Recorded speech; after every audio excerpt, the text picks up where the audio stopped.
It seems like the narrative is that Louisville always loses a game that they have no business losing. So on today's episode of Locked on Louisville, we are ranking the top 3 trap games for the Cardinals football team this season. That being said, let's get right on into the show.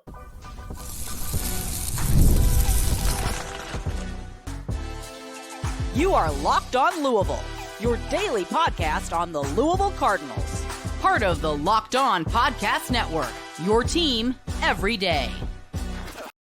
Card Nation, what is going on? Welcome into this Friday edition of the Locked on Louisville podcast. As always, I'm your host, Dalton Pence. Today is the special 3-year anniversary of the start of Locked on Louisville. Started it back on August the 2nd, 2021. Special episode that we're going to get into today. But first, let me tell you that this show is brought to you by FanDuel. Make every moment more. The sports have stopped sporting like we want them to, but this summer, FanDuel has been hooking up all customers with a boost or a bonus daily. That's right. There's something for everyone every day.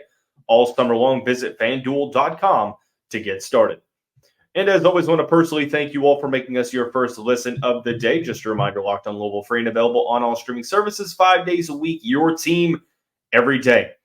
Always feels like there's a team that Louisville shouldn't lose to that they end up getting defeated by. So we're going to rank the top 3 trap games on the 2024 college football schedule. 2 familiar opponents, 1 really not familiar opponent. So let's get right on into the list. But before we can identify who number 3 is, we have to talk about, well, what constitutes the term trap game?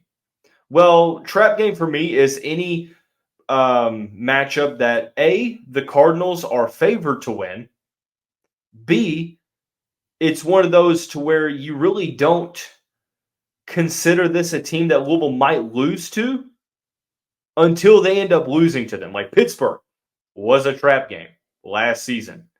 It seems like there's a trap game every single year. So let's try to identify what the possible trap games could be. Number 3 on the list is Boston College. Now, I know what you're saying. The Cardinals demolished the Eagles last season. 56-28 at L&N Cardinal Stadium. It wasn't really close for the majority of the game. The Cardinals scored at will. They even started to pull some starters late in the game. Boston College really didn't have an answer for Louisville's offense, and the defense did just enough to, hold Boston College to 28 points, despite some of those points being in garbage time. I think that one reason why this is on the list is because of the placement on the schedule. It is in between 2 really key matchups. The Cardinals will host Miami on October 19th, and they will travel to Clemson 2 weeks later on November 2nd.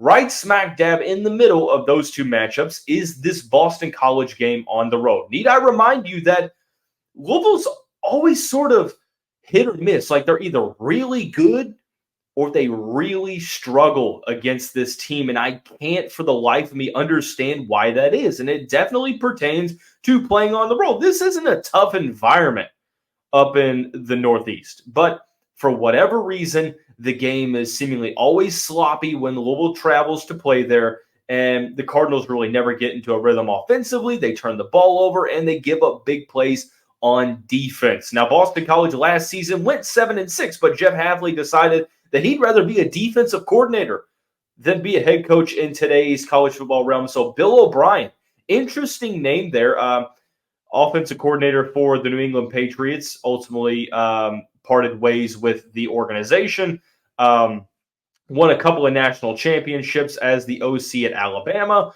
You also have the history with being the head coach / GM of the Houston Texans and most notably head coach of the Penn State Nittany Lions.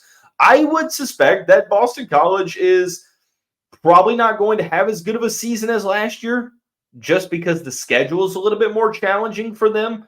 But make no mistake about it, they still have some interesting pieces coming back. It all starts with Thomas Castellanos is back, or Castellanos, I should say. My apologies. Thomas Castellanos is back, and he was electric at certain points last season. More specifically, the Florida State game, he was really, really good. But ultimately, against Louisville, didn't play all that well. The Cardinals contained him to the best of their ability. There were some situations where, hey, he played pretty decent. He did have 3 touchdowns, 17 to 33, 3 touchdowns, and no interceptions. He rushed 10 times for 49 yards and a touchdown. Literally, he just didn't have much help, if we're being completely honest. And the Eagles really weren't all that good defensively. Yes, they had some solid pieces on that side of the ball, but really not much help. He had to do a lot of it by himself, it seemed, as the dual threat quarterback that he is. They also, on defense, bring back their star edge rusher, Donovan Ezaraku.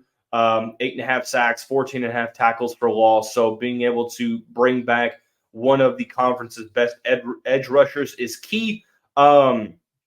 This offensive line, they did lose Christian Mahogany to the NFL, one of the best interior offensive linemen in the league and in the country, but they return a really good core. I think 4 of their starters returned, so you're going to have a better offensive line. Kai Robichaux, 780 yards, I think 8 touchdowns. He's coming back. You also get 2 transfers, Trayshawn Ward and Jordan McDonald into the mix, and then some transfers at wide receiver and secondary.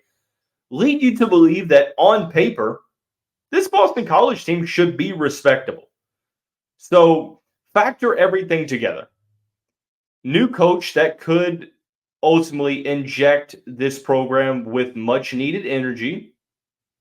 I know that the take right now is that Boston College is not going to be good. They're going to rebuild, but I believe that this matchup is one of the trap games on the schedule. And it starts with the historic struggles up in Boston. I know it hasn't always been like that, but for whatever reason, this team, I don't know if it's Louisville just overlooking Boston College or weather, although I don't really think it's weather. Although who knows, October 25th up in Boston could be a little bit colder, but you can't really blame the weather, can you? Especially if it's just a little cooler, which it probably will be, but oh well. You struggle up at Boston, and it's a Friday night game, so it gives the opportunity to where you're going to probably be on primetime television. Actually, it's already been determined. You're on ESPN2, 7:30 ESPN2, Friday, October 25th. So you are pretty much one of, if not the primetime college football game on that day. And then you also look at the placement of the schedule. That definitely is a real phenomenon to where teams get overlooked because for one of 2 reasons, like last year.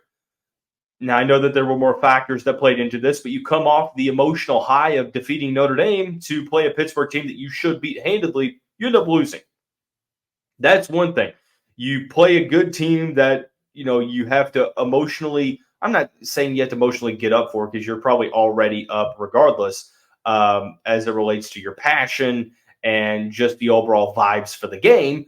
But at the same time, it takes a lot out of you. So being able to reset, especially if you win that game. I think if you lose against Miami, maybe then you sort of reset mentally. But if you win, you could see a situation like last year. Now, I know it was a monsoon at Pittsburgh. You don't have to remind me. However, I'm just saying that we've seen teams drop the ball after a big win. And the second part of that equation is really, I guess you could probably break this into 3, right before a key matchup. And the key matchup at Clemson could ultimately decide if you're going to the ACC championship game in Charlotte. You've never defeated Clemson since joining the ACC back in 2014. This is a great opportunity to try to establish yourself as one of, if not the best team in the ACC this season. So the fact that this matchup is sandwiched in between 2 of the preseason top 3 ACC teams, gosh, it's a weird placement. It's just screaming trap game, trap game, trap game. And Louisville might end up winning this game by 20 points again. But make no mistake about it, you don't really know that a game is a trap game until you're at that point in the actual contest. You're like, oh, damn, we could lose this game. So you might be sitting here thinking, Louisville's going to beat the brakes off of Boston College. That very well may be the case. And for the sake of the Cardinals, I really hope that it is.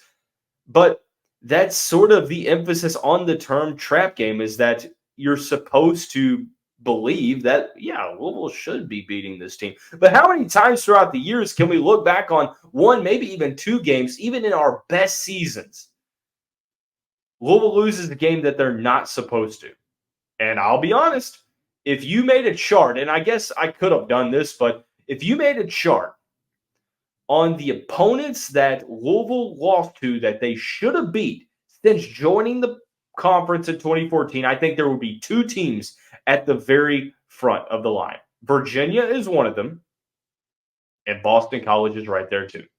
So I think Boston College is a solid number 3 for this hypothetical. I think that they return a good nucleus of players. Thomas Castellanos is going to be really solid as a quarterback. Another year of experience in the ACC. It's going to be interesting to see how they play under Bill O'Brien, but I'm really intrigued to witness what he's going to bring up to the Northeast. So Boston College is number 3 on this hypothetical of trap games. As we transition to number 2, we're staying with familiar opponents, a team that Louisville played last season.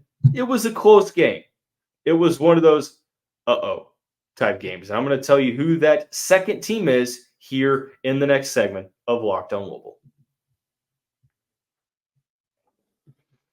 Today's episode of the show brought to you by eBay Motors. Passion, drive, and patience. The formula for winning championships is also what keeps your ride or die alive. eBay Motors has everything you need to maintain your vehicle and level it up to peak performance. Superchargers, roof racks, exhaust kits, LED headlights, and more. Whether you're into speed, power, or style, eBay Motors has you covered. With over 122 million parts for your number one ride or die, you always find exactly what you're looking for. With eBay's Guaranteed Fit, your parts guaranteed to fit your ride every time, or you get your money back. Because with eBay Motors, you're burning rubber, not cash. With all the parts you need at the prices you want, it's easy to make your car the MVP and bring home huge wins. Keep your ride or die alive at ebaymotors.com. Eligible items only. Exclusions apply. eBay Guaranteed Fits only available to U.S. customers. And before we get into the next segment, I've said it once, I'll say it again, and, well, I'll probably repeat it a million times. Because of the opportunity at hand. I don't have anything against mainstream media, but Locked On Sports Today is what you need to be gravitating towards. It's a free 24/7 sports streaming channel programmed for you every day to bring you the biggest stories without all the screaming. Locked On Sports Today brings you can't-miss analysis, opinions, and news, streaming 24/7 on the free Amazon TV or YouTube channels, part of the Locked On Podcast Network, covering your team every day. And into the second segment of this Friday 3-year special anniversary episode of the Locked On Louisville podcast. We're continuing to rank the top 3 trap games in the 2024 college football season for the Louisville Cardinals. Number 2, a familiar opponent. I actually was going to be number 1 on this list before I continued to do a little bit more research, and there's not much splitting 2 and 1. But number 2 is Georgia Tech. Louisville will host Georgia Tech on September 21st.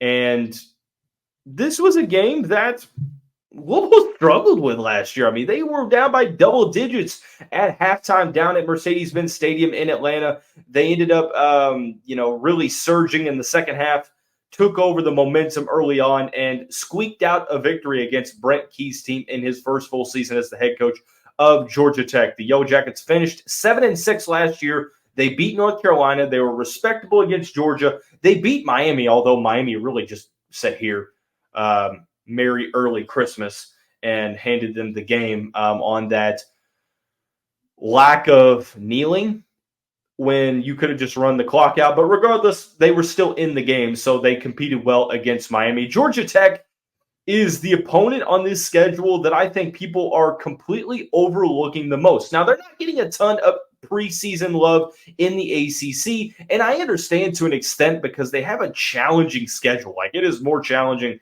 than most of the teams in the conference.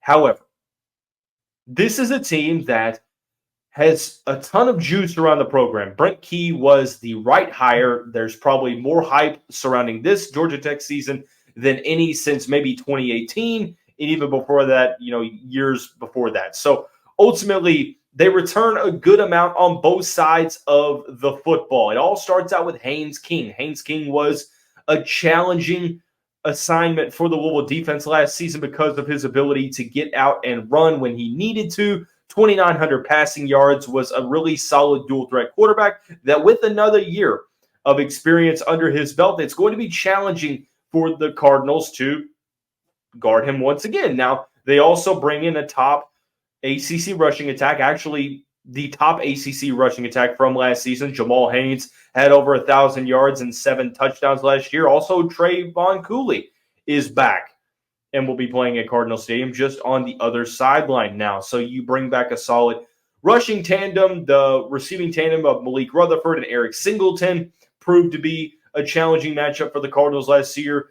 And also the top ACC offensive line in terms of sacks allowed is returning pretty much the majority of that production. So offensively, you don't really lose much. There's a ton of continuity, and it's going to be challenging to shut down this offense. And I think that this unit is going to be able to take the next step forward and give Louisville a run for their money in the third game of the Cardinals season. On the defense, there aren't many other, if any, ACC teams that bring back as much production as they do on defense. Safety is going to be really, really good. Yes, they lost some defensive linemen to the portal. They used the portal to help address linebacker needs. Jackson Hamilton from Louisville actually transferred to Georgia Tech, so he's going to be a name to watch for. Ultimately, you're looking at an opponent that is really well coached. They have a ton of production. They've used the portal to get better. They're a veteran-led team, and there's a ton of hype surrounding this program. Just off that alone, I think that the huge overestimation of this Georgia Tech squad is what lands them at number 2 on this list. Now, you also look at the schedule. The placement of the schedule, it's not terrible, although for a couple different reasons. I'm going to say for 3 different reasons, this game is going to be challenging. Number 1, and most notably, it is the game right before your first road game, and that matchup is against Notre Dame. You play Notre Dame on the 28th, right after you play Georgia Tech on the 21st. So, will Louisville overlook the Jackets due to them already mentally preparing for Notre Dame? I hope that's not the case. You wouldn't expect it to be, but these guys are human, and that does happen. So, number 1, Notre Dame is the game right before that. Number 2, it is the first, I won't say real test, because Jacksonville State with Rich Rodriguez could really make you pay if you overlook them. It's the first legitimate real test. It's the first conference game of the schedule. So yes, you will have played Austin Peay. You'll play Jacksonville State. Good chances are you're going to be 2-0 going into that game. And that's going to be your first real, okay, let's see where this team is, which is something that you haven't been able to do the past couple seasons because Louisville's opened up with either a Power 5 opponent or a conference opponent since 2020, and then 2016, and then 2013. You understand the trend. Louisville doesn't really play many mid-majors before, or they don't usually play mid-majors in the first game of the season. So Georgia Tech will be pretty much the first real test for this squad. And then the final of the 3 reasons is that I don't know if this is the same for other teams across college football, but Louisville starts the season on August 31st. Next week, they play Jacksonville State, and then they have a bye in week 3. That's intriguing to me. And you always wonder how a team is going to respond to opposition coming off of a bye week. Now, reason would have you believing that you get another week to prepare for them. You get another week to stay healthy, and that is 100% true. And that's not really a huge reason as to why they're number 2 on this list as opposed to the other ones, but it is sort of needing to be a talking point because some teams do not come out as sharp after a bye week. So there's a trio of scheduling reasons as to why it's number 2. But I think at the forefront, it's more so my personal thoughts on this team. I think that the preseason rankings are more so an indication of the really tough schedule as opposed to how quality this team is going to be. I think that this team is going to surprise a lot of people. And I think Tech should be a squad that Louisville defeats. Make no mistake about it, I think that the Cardinals are going to be better than Georgia Tech. But we saw last year, if you sleepwalk through that game, you make mistakes, Georgia Tech will make you pay. I think that that's going to be the same thing this season. Without further ado, number 1 on the top 3 trap games for the Louisville Cardinals. It's an opponent that we're not used to. It's one that a lot of people will not know what to expect from. We'll tell you who it is in the final segment. Before we do that, I want to tell you about our friends and the title sponsor of the show, FanDuel. I love sports like I love breathing, to be completely honest with you. Football is just a little under a month away. Sports aren't sporting like they used to be. But FanDuel lets me keep the sports going whenever I want. All I have to do is open the app and dream up bets anytime that I am in the mood. If you go to FanDuel.com, you'll see all the boosts and bonus daily. That's right. There's something for everyone every day, all summer long. Head over to FanDuel.com and start making the most out of your summer. FanDuel is the official sports betting partner of Major League Baseball. And into the final segment of this Friday edition of Locked On Louisville. Thanks for making us your first listen of the day. For your second listen, make Locked On Boston College a part of your rotation. If you want to get to know about the opponent on Louisville's list, why they could be a trap game for the Cardinals, go to that show hosted by AJ Black. He does a fantastic job of breaking down that program. Also is on staff for 24/7 Sports, so has a great pulse for everything Boston College. But number 1, then there was one. The top trap game on the schedule are the SMU Mustangs. Now, Southern Methodist is going to be one of the top 5 to 6 teams in the ACC. They went 11-3 in their final season in the American Athletic Conference. Perfect 9-0 in conference play. Rhett Lashley had that team absolutely rolling at the end. And they even lost their starting quarterback, Preston Stone, and backup Kevin Jennings won the American Athletic Conference championship. Both of those guys are back. This is a high-powered offense that sort of is like a power spread / like West Coast hybrid. I don't really know what to call it, but they play with a ton of tempo, and they score a lot of points. There's a lot of talented players at running back and wide receiver.